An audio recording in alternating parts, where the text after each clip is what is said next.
See koht on siin ühe vinge kõrghoone katusel Tallinna mere ääres Pirita teel. Ja see on kokku ehitatud 2 korterist ja pind on siin päris suur. Selle siis valis endale üks huvitav mees, kellel on väga põnevad hobid, väga põnev ellu suhtumine. Ta süveneb nagu helide maailma, ta on heligurmaan. Ja pisut see andis meile ka inspiratsiooni üleüldiselt nagu lähtestumisel selle korteri disainimisel või selle meeleolu loomisel. Me nagu võtsime selle teema nagu lahti, et heli kui atmosfäär, heli kui distsipliin, heli kui rütm, heli kui struktuur.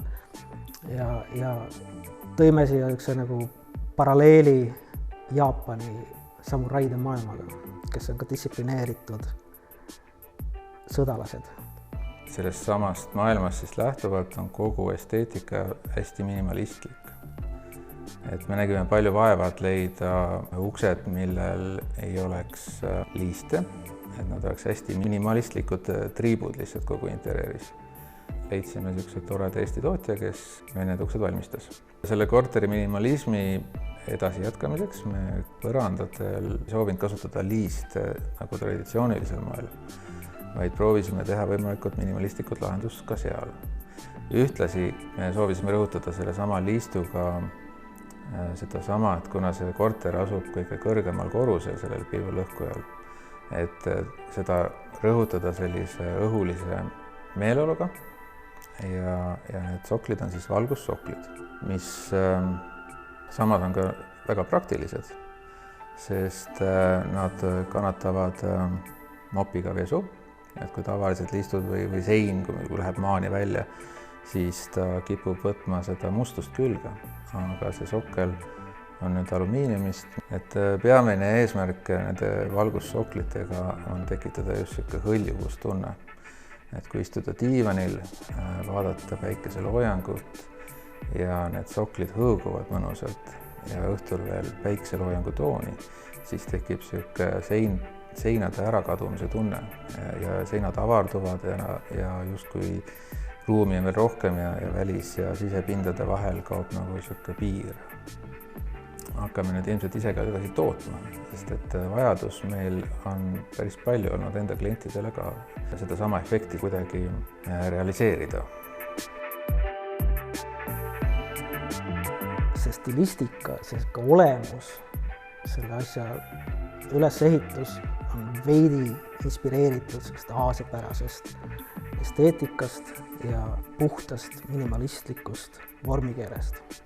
Disainiprotsessi juures on tohutult oluline meie jaoks, meie enda arengutee ka, et lõputult võib panna kokku kauneid materjale ja kauneid värvitoone ja valida kallid ilusaid mööbleid kataloogidest. Aga see on nagu lihtsalt nagu üks tahk, mis peab olema ja mis igal juhul peab olema nagu viimase peal paigas. Aga meie jaoks on nagu veel nagu samsalt edasi luua seda atmosfääri meeleolu ja siin me oleme siis kasutanud selle iseloomu väljendamiseks valgust ja heli, lisaks siis nagu värvitoonidele ja materjalidele. Valgusel on nagu siin väga suur roll, et selle valguse kaudu me oleme selle ruumile andnud nagu hinge või olemuse iseloomu ja see iseloom siis läbib vastavalt kellaajale või aastaajale. Ta suhestub välise keskkonnaga, välise maailmaga, välise kellaajaga, välise valgustugevusega ja vastavalt siis siin siseruumides see sisemised miljööd, atmosfäärid vahelduvad ja suhestuvad nagu välise maailmaga ja peegeldavad välist maailma. Ja siin neid režiime on võimalik siis nagu valida, nad kas siis automaatselt päeva jooksul ise vahelduvad või on need võimalik siis vastavalt tujule ja situatsioonile ise ka nagu peale lükata ja neid siis taustal mängida. Ehk siis ühe hommiku režiimi programmi osa on see, et valgus hakkab süttima, räägime magamistuvast. Valgus hakkab tasapisi süttima, on erinevad loodusheli efektid, mis võib-olla siis stimuleerivad seda ärkamise tunnet ja pikendavad seda ärkamise tunnet, et see ei ole niisugune kiire rauhti üles olukord, vaid vastupidi, niisugune nagu tasapisi juhitud mõnusalt ärkamise protsess. Algused lähevad natuke intensiivsemaks, lisandub heli ning ühel hetkel kardinad liiguvad eest ära. Et see on ka automatiseeritud kodu üks võimalik lahendus, mida saab kasutada. Õhtuse päikeseloojanguga koos on meil põnev valgusprogramm, mis väljendub siis nii-öelda selle draakoni hingusega. Koos päikeseloojanguga meil kogu korteri valgus läheb siis samades toonides kui päikese valgusloojudes ja samaaegselt sütivad põrandal siis garderoobis meil garderoobi ees õnnekalad. Nad on natuke siis samamoodi võetud siis aasiapärasest kultuuriruumist meile. Üks režiim on selline, et liikumisandurid on pandud magamistuppa ning öösel, kui on tarvis minna vannituppa, siis andurid automaatselt reageerivad inimese liikumisele ning süütavad põlema punased valgused, mis on jällegi nagu soklites ja niisugused nagu kitsa kiirega suundvalgused, mis tulevad laest, mis siis on suunatud ainult nagu valamule või muudele nagu elementidele seal vannitoas ja need ei ärita silma, vaid nad on nagu funktsionaalsed ja samas võimaldavad seal liikuda ja tegutseda. See valgus on selle korteri olemuse nagu lahutamatu osa. Ehk siis, kui siin on soov olla elutoas, viibida ja kell hakkab lähenema õhtusele ajale, väljas hakkab hämarduma, siis korteris süttivad valgused, mis ei ärita silma, mis on mõnusad taustavalgused alumistes põrandasoklites ning ülemistes laekarniisides. Kardinate taga, karniisides, kus sein puutub kokku laega. Ja need valgused on pisut nagu küünlaleek, et ta põleb ruumis, ta ei ole intensiivne, aga ta annab tugimeeleolu, et sul on seal hea ja hubane olla. Köögis on eriti oluline olemuslik element selle korteri puhul.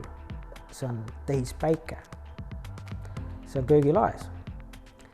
On spetsiaalne valgusti, mida me käisime koos kliendiga vaatamas reaalselt salongis, seda nii-öelda nagu testimas ja katsumas. See on nagu päris suur investeering. Seda niisama nagu kataloogi pildi baasil nagu ära ei osta, aga see tulemus veenis seda niivõrd palju, et ta oli nõus selle investeeringu tegema. Ja tõepoolest, kõik, kes seda valgustit selles laes näevad, arvavad, et siin ongi katuseaknad. Aga see tehispäikse efekt pigem just mõjub siis, kui see sügiskaamus tuleb peale ja see särav sinine taevas selle päiksekiirega seal silmanurgas tõstab nagu toonust ja annab niisugust positiivset lootust. No, tegelikult, mis selle päikese puhul on oluline, on just see, et ta ei ole nagu valgusti laes, vaid hästi oluline enda tehispäikese tootjale oli just see efekt, kuidas seda valgustit pakka panna. Nende jaoks on hästi oluline, et ta tekitaks selle katusakna mulje ja sellepärast on ta nagu ka kõrgemale viidud, tal on need kalded antud, tal on need vahejaotused sinna tehtud, et ta viskaks seda varju õigesti seina peale ja siis alles tekib see optiline illusioon nagu silmale. Et see valgus iseenesest on hästi oluline, mida sealt läbi selle nii-öelda atmosfääri kihi, mis nad on sinna 2 sendi sisse surunud. Tema spekter on selline, mis suudab ära petta nii-öelda fotokaamera, tekitada sinna neid valgusmurdumisi. Ja kui silmaga vaadata, siis tõesti, kui vaadata üles, on ta puhas sinine. Ja sinine valgus, kui te kasutada filtrina, siis ta nagu see valgus, mis sealt läbib, on ka sinine. Aga see atmosfääri kiht suudab sinise valgusest läbi valguse anda nagu puhta valgusena edasi või valge valgusena. Ehk siis tal on kõik need spektrikiired sees ja selles mõttes on ta hästi kasulik ja nii-öelda inimese silmale. Või ütleme siis pigem psühholoogiliselt kasulik. Ja aeg-ajalt toimuvad selle valgusti peal pilvitusefektid, ehk siis sealt nagu ujuvad pilved läbi, ehk siis valgustit intensiivsus ja temperatuur väheneb pulseerivalt ja siis jällegi nagu taastub. Ja see annab hästi loomuliku efekti. Alati on siin korteris harmooniline, mõnus päikesepaiste. See oligi selle valgusti valimise nagu üks nagu põhjus, et kui väljas on nagu marutuul ja must pilvine taevas, siis siin sees on nagu helge, mõnus, soe. Samamoodi on vannitoa laes on see tehispäikese efekt, mis siis annab ka seda nii-öelda kohaloleku tunnetust või sellist nagu metsiku looduse matkimise tunnetust. On võimalik korteri erinevad valgustid, valgusrühmad grupeerida ära, et need süttivad täpselt koos nende valgustitega, mis on nagu ette planeeritud, ette reguleeritud ja täpselt siukse valgusintensiivsusega nagu on ette reguleeritud. Et seda protsenti saab seal väga niimoodi mõnusalt niimoodi timmida ja paika ajada ja seda me tegelikult ka koos kliendiga käisime siin need erinevad toad läbi ja tunnetasime seda õiget valgustemperatuuri tugevust, valgustemperatuuri soojust, sooja-külma skaalal, kui soe või külm mingi valgus saaks olla ja millised valgustirühmad oleks nagu mõnus nagu koos panna põlema, et erinevates ruumitsoonides tekitada just sellele tsoonile sobivaid meeleolusid. Kogu hoone automaatika on siis tehtud Elcori poolt ja nad kasutasid sellist ettevõtte komponente nagu Luxone. Ja Luxone lülitid on väga lihtne käsitleda, et nendel on 4 põhikombinatsiooni, mille me siis jagasime lihtsalt ära programmide järgi, et sisuliselt mööda kella liikudes algab siis madalamast valgusintensiivsusest kuni täisvalgustuseni välja, mis ühtlasi siis sobivad erinevate meeleolude ja sündmuste jaoks, mida seal korraldatakse korteris. Sisustus oli selle projekti nagu selline viimane gurmee faas. Et meil oli nagu arhitektuur oli paigas, ruumid olid planeeritud, valgused olid häälestatud, toonid olid valitud, materjalid olid paigas. Siis hakkab nagu tegelikult see õige kliendi tunnetusfaas mingil hetkel, kui löövad tema kliendi enda iseloomujooned tulevad nagu eriti järgsalt esile. Ja see oli selline põnev protsess, oli neid sisustuselemente valida. Koos kliendiga me panime loomulikult kokku talle sellised moodboardid esimese hooga, et tunnetada seda ühisosa, et kuidas tema mõtleb, kuidas meie mõtleme, kuidas selles interjööris, millised esemed sobiksid, millised mitte. Ja panime esmased valikud kokku ja siis klient tegi sealt nagu mõned kiired otsused, ei see nagu mul ei lähe, see on nagu liiga minimalistlik on või liiga napp. See jälle on võib-olla liiga sihuke agressiivne stiil, et leidsime see mõnus on nagu ühisosa, et me mõistsime ühtemoodi. Ja veidi nendes esemetes on endiselt seda aasepärast nagu tunnetust. Siin on mõned mööbliesemed, mis on natuke etnilise iseloomuga, mingid TV-kapid ja sellised nagu elemendid. Ja siis nagu erinevate esemete valimisel ja sobitamisel tulid mängu nagu aktsentvärvid. Klient ise valis selle rohelise sohva. Võib-olla me esimese hooga ise oleksime näinud natuke nagu vähem värvilist teed ja tegelikult läksimegi ja soovitasime nagu mingid erinevad halle varjundeid. Aga näed, klient ütles, et ta tahab sükust värvi, see tema värv, see meeldib talle ja meile ka väga meeldib. Tegelikult, et me nagu hästi tänulikud, et ta nagu avaldas arvamust, ütles välja, et nii on, seda ta tahab. Ja samamoodi need oranži sisuga toolid, et need jällegi sellest monokroomses, mõnusas, pisut muuseumlikus, üldises interjööri foonis nad mõjuvad selliste nagu värvilaikudena ja annavad seda elu ja seda elu ongi kodus tarvis.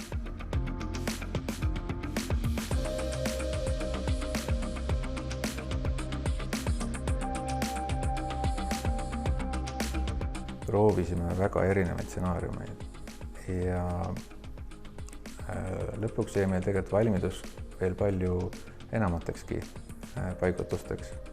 Et meil on põrandapistikud, mis võimaldavad kuhu iganes ruumis paigaldada põrandalampe või muid vajalikke elektriseadmeid. Ja kui me seda paigutust tegime, siis tekkiski palju küsimusi, et kui on ruumis kamiin, kui on ruumis televiisor, mida sooviks õhtul vaadata, aga ühtlasi avaneb ka panoraamvaade võimsale päikseloojangule. Et siis mida vaadata ja mida eelistada. Ja needsamad nende mööblite ümber paigutamise võimalus võimaldab neid kõiki vaadata. Et aga põhiasendis siis me saame nautida et kui me istume diivani peal, siis meil saab põleda kamiin ja suvel siis põhimõtteliselt päike loojubki nagu suhteliselt kamiina teise klaasi vahelt siis . Aga samas saab seda ka kõik ümber tõsta.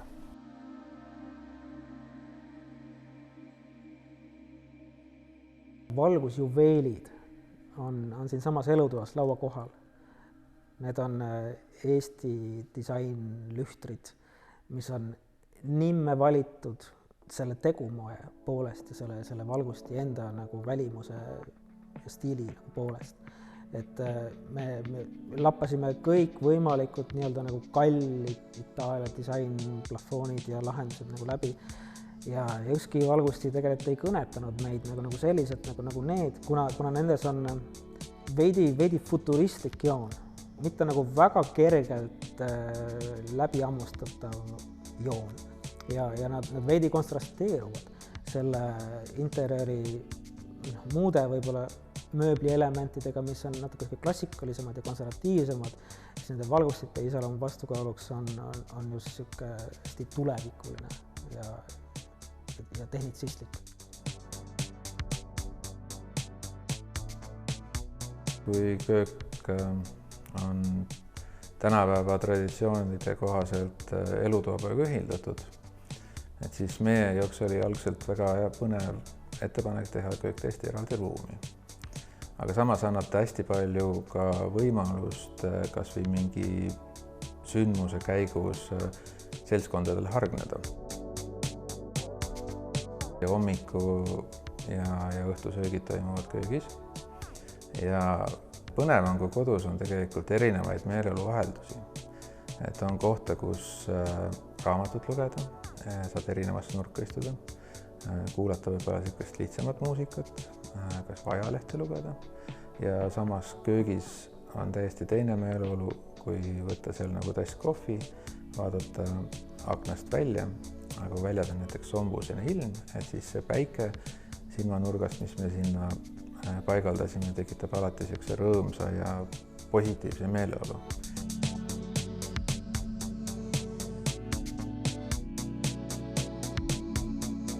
Köök on täiesti eraldi ruumis ja seal on uks sees, see ei ole avatud planeeringuga elutuba köök, nagu üldjuhul ollakse harjatud nägema sellistes moodsates interjöörides, vaid see on eraldi ruumis. Elutus on ainult laud. Selles köögis on kõik võimalik teha täpselt nii, nagu tänapäevases köögis on tarvis. Seal on ka väike lisasöögilava võimalus teha nagu väiksema seltskonnaga istumist. Seal on massiivsed seinatehad kappe, mõnusat satiinmusta töötasapinda ja kvaliteetsed seadmeid. Seal on võimalik kõik valmistada, nagu köögis tarvis on. Mis avaldas ausalt öeldes meile muljet nagu juba esimesest silmapilgust, kui me nägime seda selles salongis, mis seda pakub. Ja ka klient esimese hooga oli nagu väike kõhklus, et kas must köök ikkagi nagu, kui on meil tumedad põrandad siin ja võib-olla nagu see musta osakaal nagu läheb nagu liiale, aga tegelikult seal olid kõrval ka nagu heledad köögid ja ta igal juhul tegi nagu silma pilgutamata tegi otsus, et ei, see must köök on tema iseloomule vastav ja see sobib hästi. Et siis see valik oli nagu lihtne. Köögis on lihtsalt põnevad tehnoloogilised lahendused.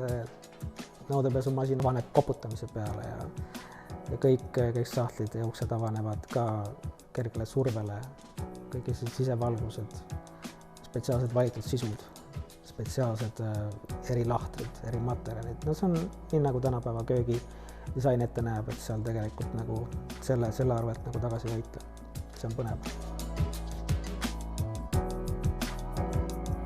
WC-s ja vannitoas on meil valitud pisut karmikoeline lähenemine, metsiku mehe stiil, veidi man-cave'ilik stiil. Et siuke tume maailm, nagu kaljupangalik maailm pisut, et mees käib duši all kuskil kaljulõhes, võtab ülevalt külma jugaga nagu kaela. Spaalik, naturaalne, ka veidi sellise minimalistliku aasialiku tunnetusega, seal on seintel valitud geomeetrilised struktuurid, mis korduvad ja mis annavad sellist nagu põnevat peent nüanssi selle seinale, kus siis nagu valgused murduvad. Et see ei jääks nagu liialt maskuliinne ja tume, kogu see nagu WC üldine miljöö, siis on sinna sisse toodud nagu soe puit, seal on ehedat naturaaltiiki, millega on teostatud vanni astmed, mööbel, mingid seina nišid, et see annab sellist nagu soojust ja samas nagu taas nagu harmoneerub selle tumeda kiviga ning moodustab sellega kokku siukse mõnusa äraolemise miljöö, spaaliku miljöö. Alati on siin korteris harmooniline, mõnus päikesepaiste.